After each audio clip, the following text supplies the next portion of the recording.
प्यारे बच्चों, आप सभी को मेरा प्यार भरा नमस्कार। आइए आज हम मैजिक माइंड क्लास 6 की किताब मनस्वी का पठन पाठन करते हैं। आइए आज हम कक्षा 6 के पाठ नंबर 11 मधुमक्खियों का पठन पाठन करते हैं। पाठ प्रवेश। मधुमक्खियां फूलों के पराग से उनका रस चूसकर अपने छत्ते में इकट्ठा करती हैं, जिससे शहद बनता है। सुबह के नाश्ते में माँ हमें जैम, जेली या शहद लगाकर टोस्ट खिलाती है। जैम, जेली बड़े बड़े कारखानों में बनाए जाते हैं, पर शहद कारखानों में नहीं बनता।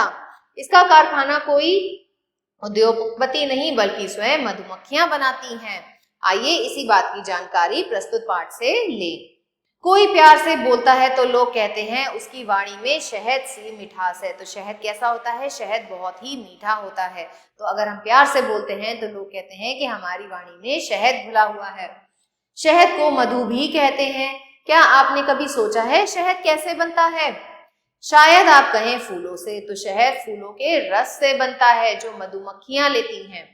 फूलों से जो मीठा पदार्थ मिलता है उसे मधुरस कह सकते हैं। मधुरस शहद बनाने का कच्चा माल है, तो मधुरस से ही फूलों का जो रस होता है उसे मधुरस कहा जाता है, और उसी मधुरस से मधुमक्खियां शहद बनाती हैं। मधुमक्खियां इसे एकत्र करती हैं और अपने कारखाने में शहद बनाती हैं। मधुमक्खियों के छत्ते को शहद बनाने का कारखाना कह सकते हैं, क्योंकि ये एक कारखाने की तरह ही लगता है। प्रत्येक कारखाना एक परिवार का होता है।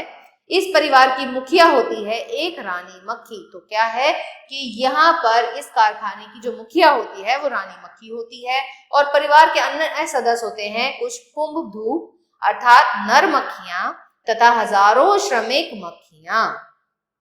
परिवार की शासन व्यवस्था राजतंत्रीय होती है। सब सदस्य रानी के प्रति वफादार होते हैं और अपने प्राण देकर भी उसकी रक्षा करते हैं। तो जितने भी सदस्य इस छत्ते में होते हैं वे सभी रानी के प्रति बहुत वफादार होते हैं और रानी की रक्षा करने के लिए अपनी जान पर खेलने को भी तैयार रहते हैं।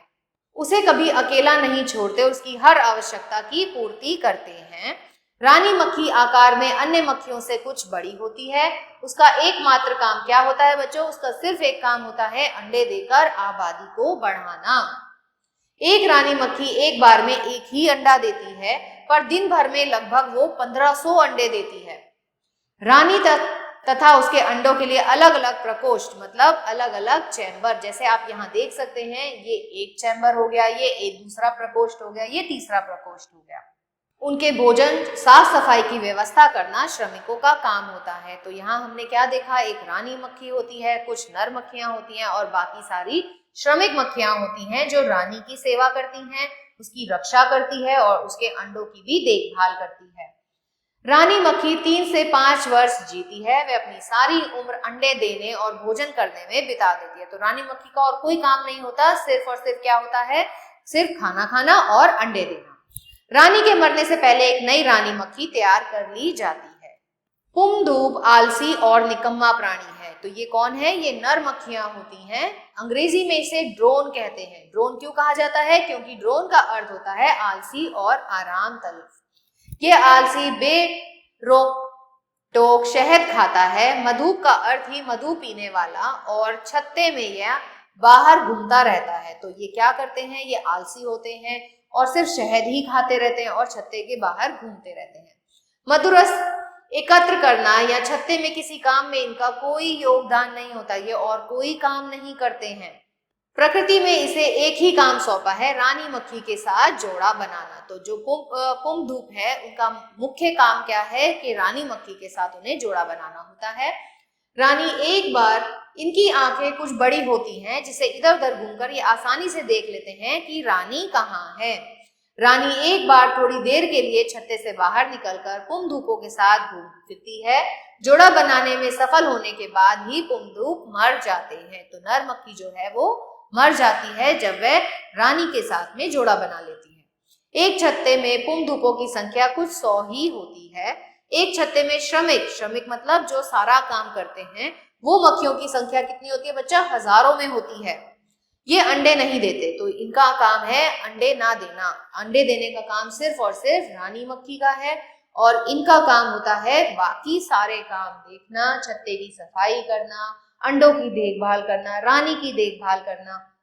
छत्ते के बाकी सारे काम श्रमिक मक्खियां ही करती हैं। दिन भर सैकड़ों किलोमीटर घूमकर तो ये बहुत दूर दूर तक जाती हैं और मधुरस इकट्ठा कर लाती हैं, पराग इकट्ठा करती हैं। इनके शरीर की कुछ ग्रंथियों से मोम निकलता है, इसीलिए बच्चों इनका जो छत्ता होता है उससे हमें मोम की भी प्राप्ति होती है। उस मोम से ये छत्ते का निर्माण करती हैं। छत्ते का प्रत्येक प्रकोष्ठ पूर्ण और सुंदर षटकोण, षटकोण मतलब जिसके 6 कोण होते हैं, 6 कोण के आकार वाला जो कोण होता है उसे षटकोण कहा जाता है। क्या आकार का होता है? पूरे छत्ते में ऐसे सैकड़ों हजार षटकोणीय प्रकोष्ठ, प्रकोष्ठ मतलब चैम्बर होते हैं। कुछ कुशल इंजीनियर ही ऐसी आकर्षक सममित आकृतियों का निर्माण कर सकते हैं। तो आप ये देखो कि मधुमक्खियां कितनी कुशल इंजीनियर होती हैं कि एकदम सटीक षटकोणीय प्रकोष्ठ का निर्माण वो करती हैं। श्रमिक मक्खियां रानी मक्खी के अंडों से बने प्रत्येक लार्वा को अलग अलग प्रकोष्ठों में रखती हैं। उन्हें प्रारंभ में जेली जैसा एक पदार्थ खिलाया जाता है और बाद में शहद खिलाया जाता है। तो अंडों की देखभाल करना, अंडों से जो लार्वा निकलते हैं उनको अलग अलग प्रकोष्ठों में रखा जाता है इन श्रमिक मक्खियों द्वारा। उनको पहले एक तरल पदार्थ खिलाया जाता है और उसके बाद क्या खिलाया जाता है? शहद। कमेरी मक्खियों में भी काम का बंटवारा होता है। तो श्रमिक मक्खियों में भी जो काम होता है उसको डिवाइड कर दिया जाता है। फूलों से मधुरस और पराग लाना, छत्ता बनाना, रानी की देखभाल, छत्ते की साफ सफाई, लार्वा पुपा की देखभाल, उनकी तीमारदारी, छत्ते की पहरेदारी, बिना बुलाए मेहमानों से लड़ाई और उन्हें भगाना आदि इसमें प्रमुख कार्य हैं। तो इन सभी कार्य को करने के लिए अलग अलग मक्खियां निर्धारित की जाती हैं। सुबह होते ही कमेरी मक्खियां मधु संचय के लिए निकल पड़ती हैं। अपने पंखों में विशेष प्रकार का कंपन करके ये अपनी साथियों को बता सकती हैं मधुरस किस दिशा में कितनी दूर मिलता है। और कभी कभी तो इन्हें बहुत बहुत दूर तक जाना पड़ता है मधुरस को इकट्ठा करने के लिए। मधुरस और पराग के संचय मतलब इसको इकट्ठा करने में इन्हें कभी कभी सैकड़ों किलोमीटर भी उड़ना पड़ता है। कभी कभी आंधी, वर्षा या बर्फीले तूफान में फंसकर ये मर भी जाती हैं। वैसे भी भोजन जितना मक्खियां छत्ते से बाहर निकलती हैं उतनी लौटकर नहीं आती। तो जितनी भी मक्खियां रोज छत्ते से बाहर जाती हैं उतनी लौट नहीं पाती, कुछ की मृत्यु हो जाती है। कोई संकट आने पर यह मक्खी अपना दंश चोपती है। तो आपने देखा होगा कि अगर कभी मक्खी होती है तो वो आपको भी दंश चुभो देती है। चुभोने पर दंश टूट जाता है और उस मक्खी का मरना तय होता है, क्योंकि दंश से ही मधु संचय के काम में आता है। तो अगर ये दंश जो किसी व्यक्ति को चुभोती हैं तो क्या होता है, उससे वो दंश जो है वो टूट जाता है, फिर मधुमक्खी जीवित नहीं रह सकती। यूं भी एक कमेरी मक्खी की औसत उम्र लगभग 6 सप्ताह ही होती है। अब आप यह भी समझ सकते हैं रानी मक्खी एक दिन में इतने अंडे क्यों देती है, ताकि जो आबादी है, जो भी श्रमिकों की आबादी है, उसमें कमी ना आ जाए।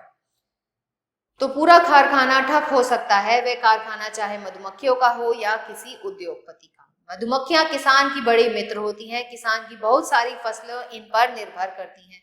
कौन कौन सी फसलें? सेब, आड़ू, बादाम, प्याज, ब्रोकली, धान आदि अनेक फसलों में परागण का महत्वपूर्ण कार्य मधुमक्खियां ही करती हैं। मतलब ये पॉलिनेशन में हेल्प करती हैं। यदि किसी कारण से मधुमक्खियों की बस्ती उजड़ जाए या उनकी आबादी कम हो जाए तो परागण न हो सकने के कारण उत्पादन में भारी कमी आ सकती है।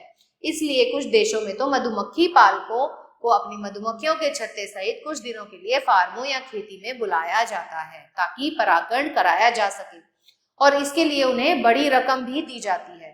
इस प्रकार मधुमक्खी पालकों के दोनों हाथों में लड्डू होते हैं। मतलब उन्हें शहद भी मिलता है, मोम भी मिलता है और परागण कराने के लिए उन्हें भारी रकम भी दी जाती है, क्योंकि वे शहद से भी धन कमाते हैं और कृषि फार्मों में मधुमक्खियों को ले जाकर भी। आइए बच्चों, इसके शब्द अर्थ देखते हैं। वाणी यानी बोली, मधुरस फूलों का मीठा रस, कुमधुप नर मक्खी, श्रमिक मक्खी काम करने वाली मक्खी, सम्मित एक समान षटकोणीय 6 कोण वाली आकृति, बंटवारा विभाजन तीमारदारी देखभाल करने वाली, संकट यानी कष्ट। आइए इसका अभ्यास कार्य देखते हैं। मौखिक प्रश्न, मधु का कच्चा माल क्या होता है? वो होता है मधुरस। शहद बनाने का कारखाना किसे कहते हैं? मधुमक्खी के छत्ते को। निकम्मा प्राणी कौन होता है? ये होती है नर मक्खी, जिसको कुमधूप भी कहते हैं। कुमधूप को अंग्रेजी में क्या कहते हैं? ड्रोन कहते हैं। रानी मक्खी की उम्र कितने वर्ष की होती है? रानी मक्खी की उम्र 3 से 5 वर्ष की होती है। सही विकल्प पर निशान लगाइए। मधुमक्खियों के परिवार का मुखिया कौन होता है? ये होती है रानी मक्खी। रानी मक्खी एक दिन में अंडे देती है कितने? 1500 तक के। कुमधूप कैसा प्राणी होता है? आलसी, निकम्मा, यानी के दोनों। मधुमक्खियां किसान की होती हैं मित्र। खेतों में परागण कार्य कराती हैं मधुमक्खियां। रिक्त स्थानों की पूर्ति कीजिए। प्रत्येक कारखाना एक परिवार का होता है। सब सदस्य रानी के प्रति वफादार होते हैं और अपनी जान देकर भी उसकी रक्षा करते हैं। किसान की बहुत सारी फसलें मधुमक्खियों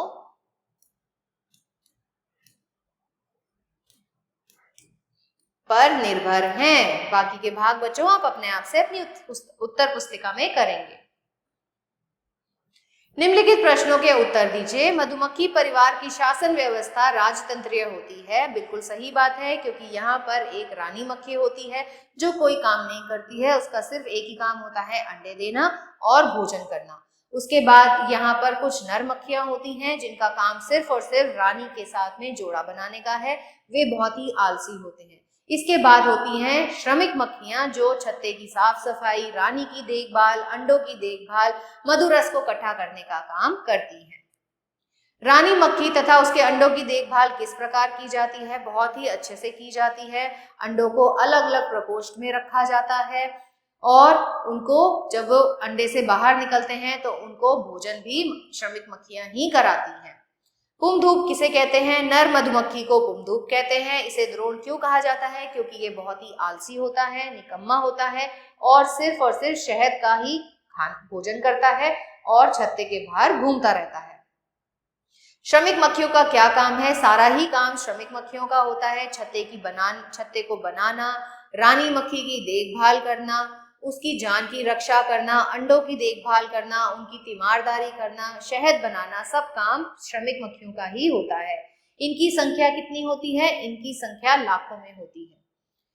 मधुमक्खियां किसान की मित्र होती हैं क्योंकि ये परागण में मदद करती हैं। आशा करती हूँ यह पाठ आपको अच्छे से समझ आया होगा। मिलते हैं अगले पाठ में, तब तक के लिए आभार।